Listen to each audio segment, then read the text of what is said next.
সেই বিখ্যাত রেসিপিটা চলো করে নিই। কাঁচা আমের টক ঝাল মিষ্টি শরবত। কাঁচা আম দুটো ধুয়ে নিলাম। এবারে কাঁচা আম দুটোকে ধুয়ে নিয়ে এবারে আমি কেটে নেব। তারপরে কেটে নিলাম ছুরি দিয়ে। এরপরে ছুরি দিয়ে কাটার পরেই আমি পিস পিস করে কেটে নেব। এটাকে পিস পিস করে কেটে নিয়ে মিক্সির বাটিতে দিয়ে দিলাম।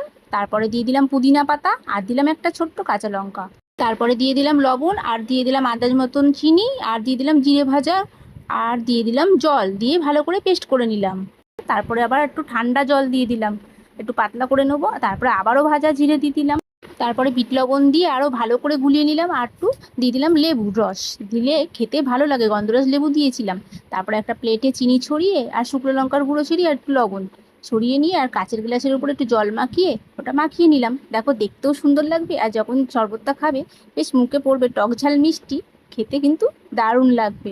তারপরে গ্লাসে বরফের টুকরো দিয়ে ব্যাস শরবতটা ঢেলে দিলাম। তারপরে দিয়ে ওর মধ্যে দিয়ে দেবো পুদিনা পাতা। এই শরবতটা যা দারুণ লাগে, যখন তীব্র গরম দুপুরবেলায় লু চলে তখন এই শরবতটা করে বন্ধুরা খাবে, অবশ্যই কিন্তু ভালো লাগবে। আর খাওয়াটাও কিন্তু খুব ভালো, গরমে এই শরবতটা খেলে শরীরের পক্ষেও ভালো আর খেতে তো দারুণ লাগে। কেমন হয়েছে রেসিপিটা অবশ্যই জানাবে আমাকে কিন্তু। রেসিপিটা দেখার জন্য ধন্যবাদ।